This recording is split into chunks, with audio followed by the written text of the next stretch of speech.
welcome to the Joe Cortez Show here in Las Vegas, Nevada, the entertainment and the boxing capital of the world.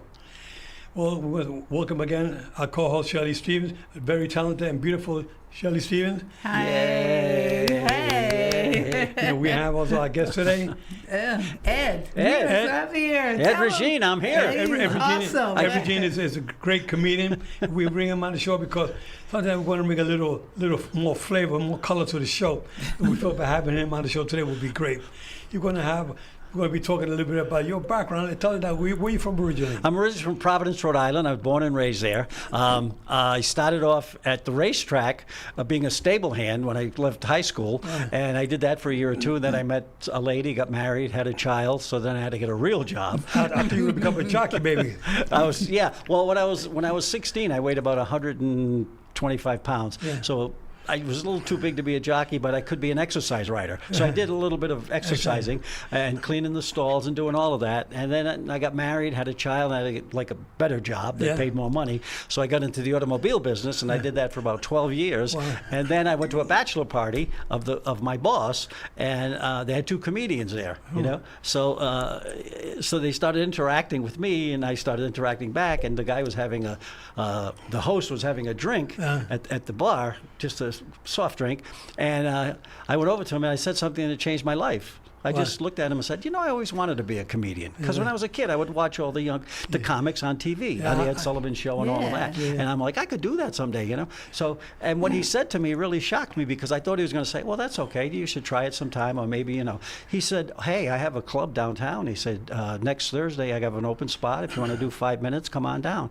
I did. And then 4 months later, I got my first paid gig. And I've been getting paid ever since. Well, that's good, you know. I mean, from the racetrack to the being married, become a comedian. That's really nice. I mean, not many people. Was that your dream come true or what? Yes, I always wanted to be a comedian. Ever since I was a little kid, I used to sit on. We were not a rich family. We had linoleum on the floor, and I would sit on the cold linoleum watching this little 17-inch black and white TV, and I'd watch guys like George Kirby and you know, all these comics. Jerry Lewis. Oh yeah, Abbott and Costello, all of them. Mike Leonetti. Mike Leonetti. I have no idea who that is. Mike, if you're watching, we were thinking about you, buddy. Good luck, Mike. Mike has always got a line of comedy. Sometimes he's a great singer, but sometimes I think maybe he should have been a comedian. Comedians want to be actors. Actors want to be comedians. Singers want to, you know, it's just crazy. I wanted to be a world boxing champion. I didn't make it. I became a referee. Closest thing to it, though, right? You're right in there with the big boys. You know? She was Shelly was a model, and she was on Broadway, and then she became a singer. Yeah, she's beautiful.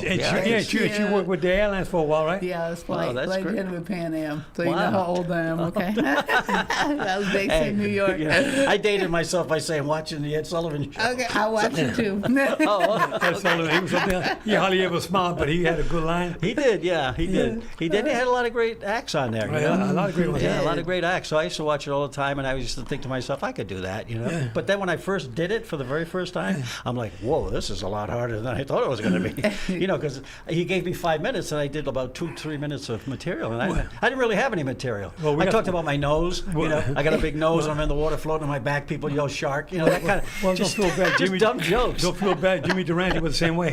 But anyway, we have a special clip about you with some of your actor, engineer. Yeah, let's show some of that good footage. Let's see a little clip there.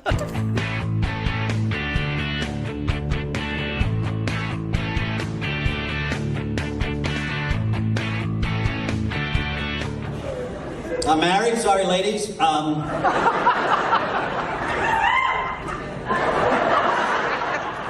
I gotta tell you about my wife. She's great. But you know what? Sometimes she loses marbles, and then sometimes she's sarcastic, and then sometimes she's frisky. You never really know.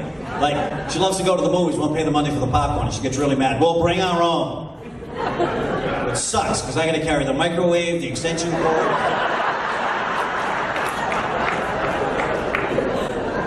She wanted a new vacuum cleaner, so I took her to Best Buy. I'm like, here's one over here, honey. She said, no, I want one with a headlight. I'm like, what do you need a headlight for? She said, what if I'm vacuuming at night and the power goes out? Well, that's pretty neat. That's pretty neat. I mean, not everybody's cut out to be a comedian. And I guess it was in your makeup to be a comedian. You did a good job. Now let me ask you a question: who inspired you to become a comedian? Well, it was the older guys on TV when I was a kid, and then as I grew older and started really watching comics, I think George Carlin was probably my inspiration. I thought he was great. I loved Richard Pryor, Eddie Murphy later on. Guys like that that inspired Billy Crystal. And I had an opportunity to work with some of these people, so it was like a dream come true. You know? You just mentioned Eddie Murphy. I did a movie with him called I Spy, and and his private life behind the scenes. He's not a comic behind the scenes. Seems to be real serious about everything, very professional and whatnot. But then you see him on TV. You say, is that the same guy? I know. That happened to me with Billy Crystal. I opened for Billy Crystal after the show. He came over, and I'm thinking he's going to do. You were marvelous, right? But none of that. He just put out his hand. He said, "You were very funny." Yeah. Very calm. Yeah. Very, very funny, and that was it. I'm like, wow. But now Rodney Dangerfield, who I worked with several times, he was the same, off stage. I was, hey, kid, I got to tell you, you were real funny. Oh, my God. I was laughing. You're like, well, I came to the show, that kind of thing. He was like the same guy. You sure it wasn't Mike Leonetti? Mike Leonetti, twice. Mike Leonetti. Twice. Second plug of the day. He's the same way on the screen and off the screen. That's the way, yeah. People love him. Yeah. Oh, I'm like 50-50. I'm like half on and half off. I try to keep a balance. But I was reading your resume. You did some movies with some really popular people. Tell us about how you got started doing the movies. I did Charlie Wilson's War with Tom Hanks. I spent 5 days on the set with him. Tom Hanks. Yeah, he was great. He was great. Awesome. And he was just a normal guy. He drove up in his Prius, and he would just get out of his car. Hey, everybody. He did that very, very famous movie. What's the name of it? Tom Hanks. The one where he got stuck on the island? Yeah, no. The one where he was Castaway. He was trying to learn how to run and all that. Oh, Forrest Gump. Yeah, Forrest Gump. Oh, Forrest Gump. Yeah, Forrest Gump. That's not Tom Hanks. Two different guys. Tom Hanks was Forrest Gump. He played. He played Forrest Gump. Yeah, right. Yeah. What a great! I love that movie. I can see that 100 times. It's great. It's a great really movie. inspire you, like to say, "Wow, look what he did." Yeah. He was like kind of paralyzed or whatever. He started running or whatever. Then he went in the army. Well, he did everything. He did fishing and the special effects. They had him standing next to the presidents. It looked real. It was all special effects. It was really great. Yeah. And then I got to work with. This was like the biggest thrill of my career. Before I moved here after COVID, I did Once Upon a Time in Hollywood. And my scene was with Al Pacino, so I spent the whole day with Al Pacino, serving him drinks at a table. Right. I was the maitre d', and I was all dressed up, and Mr. Schwartz was his name. I said, Mr. Schwartz, can I help you? Yes, get me a whiskey on the rocks. Yes, sir, coming right up. And I'd hand him the drink, and that was it. And then while that is happening, while we're shooting it, Tarantino, the director, Quentin Tarantino, is like this far away shooting it. Yeah, and then Leonardo DiCaprio came down from upstairs. This was shot at a restaurant in L.A. which had the upstairs. I can't think of the name. It was a Scarface, was it? No. He did Scarface though too. No, it wasn't Scarface. So, and then Leonardo DiCaprio came in. So here I am. Here, I've got Al Pacino here. I got DiCaprio here, and I got Tarantino there, and I'm like, this is like unbelievable. Unbelievable. Wow. So how did you get started in the movies? Who got you there first? Like, what happened? I just started auditioning. My agent back in Rhode Island, I had an agent in Rhode Island, a local guy, and he started shooting me some commercials in LA. I did like a convenience store commercial. Oh, great. I was a spokesperson for the Rhode Island Lottery for a couple of years. Wow. So that kind of broke me into it. And then I moved to New York, and I spent 2 years in New York doing stuff. And then I moved to LA, which I stayed there 22 years. And then I moved here after COVID, so I've been here 3 years. Cool. What part of New York were you living? I was West 82nd and Amsterdam. Okay, West 82nd. I mean, that's right across the street from Central Park West. Oh, yeah. We were in Central Park, Yeah, I was on the other side. I was on the other side of Fifth Avenue. Yeah, I know that. I know where that is. Yeah. Central Park, you start from 59th Street to 110th Street. It was Central Park. Right. And we had the reservoir there. When I was fighting, we would run around the reservoir like twice in the morning. 5 o'clock in the morning, we'd run the reservoir to stay in shape. So you were actually a boxer? Oh, yeah, I was a fighter before. Oh, I didn't know that. Yeah, I was a 6-time Golden Glove champion, New York, East kidding. International. I knocked out 2 guys the same night in Madison Square Garden. Not many guys can say that. Wow. And I was only 118 pounds. I was a bantamweight back then. Yeah, then I turned pro when I was 18. Oh, great. Then I went in the Army when I was 18. Uh-huh. Yeah, and when I got out, I kept on fighting, but there was no money around for me as a bantamweight. Yeah. Featherweight. Bantamweight, yeah. There was no money. So wasn't much in that division. So yeah. I after a 19 professional fight with 1 loss, I decided I gave it up. That's a great record. Yeah. I boxed a little while. I had 20 fights. I won them. Let's say I lost them all but 19. I think I lost 19 out of 20. I had calluses on my back from being on the canvas. You still got your nose in shape. I mean, a lot of guys. Yeah, look at yours, but look at me. This is a real good target. Yeah. Sometimes, the one thing, a lot of fighters, they start the nosebleeds, and the doctors and the referee to freak out with a lot of nosebleed. But nosebleed depends how bad it is. That's what we call it. The doctor. Let the doctor evaluate the condition before you let it go. I think the worst one is a cut over the eye, right? Well, where the blood is dripping. It depends where it's at. Like when I if did it drips into the eye. When I did Chavez in De La Hoya, Chavez got cut real bad in the first round from a hard jab. It split right open, it was like 2 inches. And I called time. I had the doctor look at it. Yeah. Dr. Filippo Mansky checked it out a couple of times. The last time I took him to the doctor, I said, "Doc, getting a little worse." He looked at it. He said, "Let's stop it." He stopped it. And we stopped the fight at the 4th round. So yeah, but the blood can impair your vision. Sure, of course. You see a fighter getting hit with some punches, and Chavez was about ready. I could see it. I could see it coming. Yeah. I said, before he gets knocked out, my job is to protect the safety of the fighter. Of course. I said, I'd rather stop it and let it come back another day. Right. He tried a second time, but it didn't work. He got stopped again by another referee. Wow.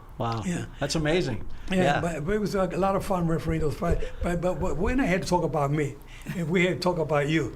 Well, the thing is, again, just to speak, a little bit about you, you're the 3rd man in the ring. But what I really enjoyed about the way you worked was we never knew you were in the ring. Yeah. You kept your distance, and you came in when you had to come in and break them up or whatever. So when you're watching a boxing match, you're focused on the 2 fighters. Right. And if the ref keeps coming in, it kind of just distracting. But you always kept, you kept your distance. And yeah, well, one thing I used to tell the fighters in the dressing room before the instructions, because in the fight, they bring them together in the middle of the ring. You hear us say, "Okay, guys, one of the rules of the dressing room. I want a good, clean fight. Obey my commands at all times." That's a final instruction. But prior to that, we give them the instructions in the dressing room. Right. Yeah. That's where you take control.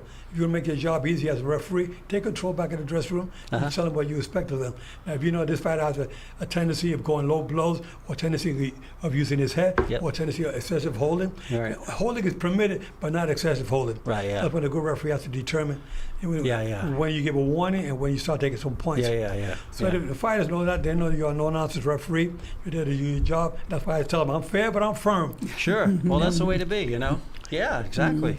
So, it's fascinating. But I tell you, it's but doing your job that you've been doing, and Shelly, you've been around a long time in the entertainment field yourself. You know a lot of individuals like my friend Ed, who's just so much in the entertainment field. Oh, thank you. What else can you tell us about? What can you tell young, aspiring individuals coming up want to learn to be a comedian? I think the best thing that they can do is get on stage as much as possible, because doing comedy is repetition. You do it over and over and over, and you get more comfortable with it, and you find out who you really are. What do I want to say to these people? Do I want to be politically correct, politically incorrect? Do I want to be talk about politics? What do I want to talk about? Who am I? What am I going to say to these people? So as you go on stage, you keep learning who you are, and then you become this comic supposedly who can work and do whatever. But it's a process, and the more you do it, the better you get at it. It's like anything else. The more you referee, the better you get at it. And the more you do stand-up, the better you get it. So my advice to the young kids is get out there as much as possible, get on stage as much as possible, learn a good 5 minutes. Don't try to be like, I'm going to do an hour now. I got all this. No, focus on 5 minutes. Prepare 5 minutes. Be ready anytime they ask for it. Get up on stage. Impress people with a strong 5 minutes, and then you can get work and you can move forward. So that's, Now, Shelly, you as a singer, you're talking about 5 minutes, and you're out there. You perform for 2 hours, 2.5 hours, sometimes 3 hours. How do you do it? I mean, you get better as you go on. I mean, can you get any better? Like twice as nice, you and your husband? I'm coming to see you guys. You have to. Lola's is such an amazing place. Normally Joe was there every Saturday. He's holding court. He's like a host there. 'Cause everybody knows and loves him. He has his own reserved table and everything. The only time he's not there is when his grandson is playing football. Or when it's a big boxing match on a Saturday, But most of the time he's there every week, and he brings such joy to the place. I just love to listen to her and her husband perform that. They're amazing. I'm dying to I call him my them. muse. It's funny, like, a lot of people say that when there's somebody special in the audience and you feel like you can sing to them. Sure. And he's like my muse because I know what kind of music he likes, and he sends me songs all the time. You guys do this song? I'm like, I'll do it for you, no problem. So you have something to look forward to. But what I wanted to ask you is, like, here is in Vegas. Okay, so my husband and I are from Philly. I used to travel back and forth to New York to do Broadway musicals, and I did that for a while. That was great, but then I decided I wanted to see the world, so that's why I became a flight attendant with Pan Am. Oh, you did? Okay, great. Yeah, but now, so anyway, when I met my husband after that, I wanted to move to L.A., and he's like, no, L.A.'s too big, it's too expensive. I've been to Vegas before. My husband was with the Stylistics in the 70s. Oh, yeah, and the Commodores in the 80s. Oh, sure, he's like, no, I've been to Vegas. Vegas is better for music and entertainment. You can act, you can do anything you want. And I'm like, okay, so I went with it, and we moved here. But I still haven't found a good agent. Do you think you can help me with that? Do you know any? Of course I can. Yes, really? I do. Would love to get back into acting and doing commercials I'll hook you up with or my something. agent. She's very good. Thank you. I Very would appreciate that. Yeah, I need After something the show, I'll else give you all to the do. information. Great. And use my name as a reference. Oh, I'd love that. Yeah. Thank Yeah. you. When I got to do the Rocky Balboa movie, and I got the top on the shoulder, turned around, it was Sylvester Stallone. He was sitting with Sugar Ray Leonard. He said, Joe, I'm doing a movie. And I looked at him. He said, I want you to be the referee for my movie. And I ended up doing that movie. So, Was that Rocky 1, the first one? No, the last one, Rocky Balboa. Oh, Rocky Balboa. So yeah, cool. yeah. Mm-hmm. Yeah, so same thing with Eddie Murphy. Eddie Murphy came up to me at the fight, said, Joe, I'm doing a fight. I'm a big fan of yours. I said, you're a big fan of mine? I'm a fan of yours. I want you to be a referee for the movie I Spy. Oh, man. And same thing with Antonio Banderas. I never had an agent. You're talking about agents. I never had an agent. People used to come up to me because they see me refereeing the fights. Well, they knew who you were. I mean, Yeah, exactly. And I got lucky, Yeah. I mean, I wish I could be a movie star. And it happened, but I'm not really a movie star. I'm just... Well, but you're famous. Very. I mean, especially in your niche. You're famous in your niche. Yeah. Well, so Stallone told me, he said, Joe, you have to say, when we start to fight, when you bring us together, his opponent was Mason Dixon at the fight of it. The real name was Antonio Tarver. He was like heavyweight champion of the world when we were filming that clip. He said, you have to say, I'm fair, but I'm firm. Touch him up. And it's in the movie. Yeah. So I had to say that, which is my catchphrase. I've used that. And people always say, Joe, how do you come up with that? I'm fair, but I'm firm. I said, well, it happened one day. I was doing an interview, and the guy said, Joe, what does it take to be a good referee? I said, well, you got to be fair with the fighter, but by the same token, you got to be firm. Sure. You have to take control. So when I watched the interview later on the clip, they sent me the link, and I was watching it, and I said, I'm fair, but I'm firm. You have to be fair, but you have to be firm. I said, let me put that together. I'm fair, but my friend, my colleague, Mills Lane had his catchphrase was, let's get it on. Let's get it on, Mills Lane. And I said, he got it. I'm going to create one too. So I came up, I'm fair, but I'm firm. I don't think Tony Perez had one, did he? No. You know Tony Perez? He was a ref. He was a good ref. I mean, he was a good ref. He was a good referee. He did a lot of dancing, though. Yeah, in the ring. He did. Yeah, he was. You'd see him hopping around. You're watching the fighters, and here comes Tony Perez, and he's jumping around. He was a good referee. He refereed Ali and Frazier at Madison Square Garden. Yeah. The first time they fought, and I used to watch him. One of the guys to watch him. I used to watch Johnny Lobianco. Sure. I used to watch Zach Clayton. I used to watch some of the top referees. And I said, because I wanted to learn from the best out there. And to me, they were the best referees out there. Right, yeah, of course. I was watching them to see, because, when you're starting out from the amateurs, I started doing the amateurs, the Golden Gloves. And one day, I ended up doing the finals that first year, where normally no one does the finals the first year. I got to do the finals in Madison Square Garden. And I remember that one of the championship fights I did that night, amateur championship fight, Golden Gloves. Juan Laporte was a fighter. And he was Juan Laporte, of course. He was fighting out. He was winning his first Golden Glove championship. I know him. And that was in 1977. Yeah, I know him. That same year, Frank Morris, the executive director of the New York State Athletic Commission, he called me after a week later. He said, Joe, I was watching you last week doing the championship fights in Madison Square Garden. You were refereeing Juan Laporte, featherweight title fight. Yes, nobody really knew Juan Laporte back then. He was just trying on the amateurs, and so was I. And he said, but I want to turn you pro. I said, I've only been doing this 6 months. He said, Joe, don't waste your time in the amateurs. You got enough talent. And that's the beginning how it started with me as a referee. Yeah, wow. You know, Frank Morris, and then he gave me the license, but it was at first the one who really planted the seed in my head was the name of Pat Masher. Pat Masher was a policeman in New York. He became an amateur referee. When he came to the hotel, I used to manage hotels out in Puerto Rico. I was with the El Conquistador Hotel. And I was the executive manager there. He was a guest at the hotel. We got to talking. He said, Joe, I used to referee your fights in New York City. I said, really? He said, yeah. He says, you give me your number. When you come to New York, you give me a call. The following year, I was moving back to New York. I was born and raised in New York, lived in Puerto Rico 8 years, came back. And he says, I want to get you in the amateurs. That's how I started the Police Athletic League, had the Golden Gloves. And that's how he's the one responsible for me being a referee. Pat Masher. And the rest is history. The rest is history. How long have you been retired? I've been retired now 12 years. That long? Wow. Yeah. People still think I'm active. They see a lot of replays of mine. Yeah, I know. They see a lot of replays of mine on TV, but yeah, we see all over the place. Yeah. I mean, God, those yes. clips on all the social media, and he's there refereeing. But talking about clips, I want to see some more clips of you in the future because I want to see you in person. Well, you can come see me live. Yeah. I'm doing this. Yeah, what are you doing next? I'm doing this 1 hour taping at Freedom Hall in Sun City Anthem, where I've got my agent, my manager, I've got a director and a producer coming in from LA. There's going to be a 7-camera shoot. Wow. I'm going to do 1 whole hour, and we're going to present it hopefully to Netflix. They want to see what I've gotten, so I got to make it perfect. Yeah. And so we're doing all of this. So it's Friday, August 15th. It's $10 to get in. I just made it a very small. Usually the shows there are $35 and $40 for non-residents. I just made it $10 so everybody can come and see. And they're all we'll excited to see definitely be it. there. So I didn't bring any flyers to show you, but I'll remind you. Yeah, absolutely. It's Friday, August 15th. Yeah, it'll be August great. 15. Okay, good. Yeah. You know, I got a joke that I can't say it on the air, but I'll tell you after the air. Okay. That Chichi Rodriguez, a golfer, told me one day when we were down in Puerto Rico at a WBO convention. He told us a joke I'll never forget. I'll tell you after the show. Okay. I can't say it on the air, but I gotta do about putting the ball in the hole, with the stick. But anyway, I'll tell you about it later. Yeah, we don't want a lot of beep, beep, beep. So the guy's golf again. All of a sudden, you go beep. But anyway, so it's a good one. You'll like. I think you're going to use it when I tell you. All right, okay. I can't wait to hear it. So anyway, so Me you're too. performing in August 15th. August 15th, we're doing the big 1 hour special. It's going to be a taping. It's going to be done very professional with the top equipment, cameras, lighting, sound, everything. We'll be able to see it on Netflix, hopefully. Hopefully, if they buy it, yeah. That'd be Hopefully, if they great. buy it, yeah. So Yeah. what's with the one Yeah, buy it? they were in touch with my manager in LA, and Oh, yeah? and they said, Ed has some video, but it's really not that great. And I don't. You've seen some of it. It's just people videoing me when I'm performing.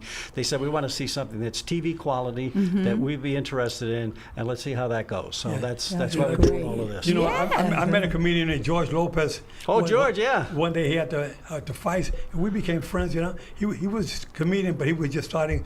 I had to give him a ride. He was waiting for. I said, "What are you doing?" He said, "Waiting for a cab to pick me up. Come with me." I put him in my car, took him wherever he was going to that night. But turned out to be one of the best comedians out there. Yeah, George is funny, Yeah. especially when he does his Hispanic stuff. It's Yeah. oh, it's hysterical. Yeah, he's hysterical. It's hysterical. Yeah. So I think that's the only comedian I really met besides Eddie Murphy. Yeah. Eddie Murphy. Eddie was great. Yeah, I mean, you The watch one with the red leather outfit. Yeah. Oh, that was a classic. Yeah, That's a Yeah, classic. but we did that scene. There's a movie called I Spy with Eddie Murphy. Yeah. You guys watch it. It's kind of funny. That was a takeoff on Bill Cosby and Robert Culp, I think it was. I could have been. I know, but I Spy was the original. Right, but it's a sort of right. remake. Yeah. Yeah. Remake. Yeah. It's really funny, though. Yeah. Him and Eddie was great. Olsen Wilson. Yeah. Yeah. Eddie's great. He had a part of the comic strip in New York. Yeah. Yeah, that was part of his club, the Comic Strip Live. Oh. So he was, and he got Chris Rock started there. Yeah. And when I Okay. was in New York, I started with Chris Rock, I started with Wanda Sykes, I started with Dave Chappelle, I started with all these Dave comics. Chappelle is just another one that I met. Very funny. I met him at the fight one day. They call him and I together to do a 1 hour interview. Him and I don't know. I never saw where they put it at, but they were taping him and I at a table at some big warehouse in New York City. They took us up there. I said, I got to get back to. I'm doing a show with ESPN. I was on contract with ESPN. I got to get back by I got to be there by 8 o'clock. We'll have you there by 8. And it was about 6 o'clock when we got there. We did it real quick, but Chappelle, Chappelle and myself, I'm sitting down looking at this guy. I didn't know he was there. I don't know much about these comedians, but now that you're in, I'm going to start following these guys a lot more. Yeah. But he was there. I'm looking at this guy. I said, damn, I think I know this guy from someplace. We're talking. Next thing all of a sudden, they're bringing all this food. We're serving food to us. There's about six plates with different individuals sitting there. And Eddie and I were talking. And all these cameras kept coming from all over. They were filming him and I. Did you ever get a copy of it? I never got a copy of it. Really? Yeah. Wow. I don't know what that was all about, but it was fun because, he was kind of funny, kind of straight. But then you're talking about Dave? Yeah, Dave. Yeah, Dave. He was kind of straight when we were eating. Yeah, he is. But then when he started using the 4-letter word, I said, wait a minute. Yeah. I said, this is getting a little bit out of control, but that's the way it is, Yeah, he's gotten in a lot of trouble with the transgender crowd and the video that he did. Oh, my God. But to me, the funniest bit he ever does is he's driving around the neighborhood, like, late in the morning, and there's a baby on the corner selling drugs. Have you seen him do that? No. And there's a baby selling drugs. Oh, my God. Oh, you'd fall down laughing. I have to look for that. Is that on Oh, my YouTube? God. Is it on YouTube? Oh, Yeah, my it should be on God. YouTube. I've got to Yeah, find that. just Google it. Dave Chappelle? Yeah, Dave Chappelle, baby selling drugs. I will. Oh, it's so funny. Oh, my God. So what else? Can you tell us here about now you live in Las Vegas, the entertainment capital of the world? What do you see? How do you see Las Vegas today as to when back in 20 years ago? Well, the first time I ever worked Las Vegas was the Comedy Stop at the Trop in 1990. That was my very first appearance in Las Vegas. 37 years ago. And then I think there was 11 casinos, so I could walk from the Tropicana maybe 3 or 4 blocks before I'd come to the next casino. Yeah. Mm-hmm. And then then the Excalibur went up, and then another one went up, and then I did the Harrah's, and I did all these clubs that were doing it. Yeah, and the now Luxor, all these hotels at the time. yeah, the Luxor. Well, that was Red Fox. Red Fox had the Luxor. Yeah. Yeah, right. And I worked one night with Red Fox. He's Red crazy. Fox, I saw him one time in Hawaii. I can't even say one of the bits that he did. He's a character. I'm coming to get you, honey. Coming to join you, baby. I saw him in Hawaii one time back in the 60s. Yeah, I was there doing a fight, and I went to. They took me to this restaurant. It was a club, and he was there performing. Yeah, he's unbelievable. He is funny, very funny. Red Fox, go ahead. And I was going to say, no, I remember when you said Red Fox, I was thinking about that scene with him and Della Reese in the Eddie Murphy movie Harlem Nights. Oh, right. Yeah. When they used to cuss each other out all the time, and she complained about him taking the last swallow of orange juice in a container. Oh my God, it was like one of the funniest scenes ever. Harlem Nights, great movie. I love that movie. And Sanford and Son was a great show. That was so fun. Sanford and Son, right? Coming to join you, honey. It's a big one. Big one. I know. It's coming. Unbelievable. And then when it really happened, nobody believed him. I know, right? Oh my God. Have you seen the sitcom Everybody Hates Chris? I've watched it. I think I watched one or two of it. Chris Yeah, is like such a good narrator about how he really grew up. Oh my God, that show just makes me laugh. Yeah, he's pretty funny, Chris Rock. I think he's funny. Yeah. I like him. Comedians just make my day. Yeah. Well, I hope you make that. I hope you make your day together. We got him on the show to make your day. I was touring with Andrew Dice Clay at one time, and I work clean. My act is clean, but I figured this is an opportunity. So him with the cigarettes all the time. Yeah, with the leather jacket and the hair. So I toured him for a year and a half, and one time we were in I think it was Atlanta. At the big hotel in Atlanta where the ducks come from the ceiling, walk across the red carpet. Yeah. And Chris Rock was in town. And Dice invited Chris Rock to come over and do a set on the show, and Chris turned it down. Wow. Yeah. He wouldn't come. Really? Yeah. He said, no, man. He said, I don't want to follow Dice. No, I'm not going to. No. Because Dice, no one can follow him because he's so nasty and the crowd is so. Yeah. Is he still around these days?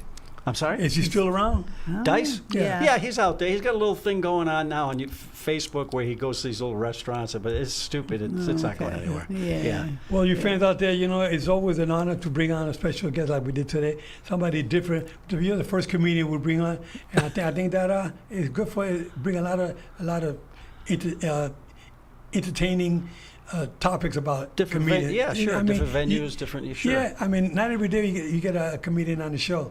You know, you don't seem to be funny to me, but once the camera's on, the lights are on, the show goes on. That's it. You got to go right then and there. Yeah. Whenever you come to Lola's, I'll make sure you get up. I'll hand you a microphone. Yeah. Please Okay. come and do I'll do a little something stuff. at I'll do a little Lola's, right? something, yeah. We'll be there on Saturday. We're there every Saturday from 6 to 10. This Saturday we have something planned, but probably the following The Saturday. following- I'll be there the Yes. following. Yeah. This Saturday we got fights this Right. weekend, and my grandson playing. And Oh, you'll be there the football. following Saturday? Yeah, following, yeah. Yeah, Yeah. so we'll come. Okay, we'll Okay, make it a and don't date. forget, next Saturday, or this coming tomorrow, actually, at the Lola's restaurant, is Cajun food, nice Yay. food. The people they treat you like family there. Yeah. Don't miss the show. And remember, Great. guys, I'm fair, but I'm firm. Touch them up. Thank you for being here, Ed. My Love pleasure. You. I Okay. had a great time. See you next Thank week, you. guys.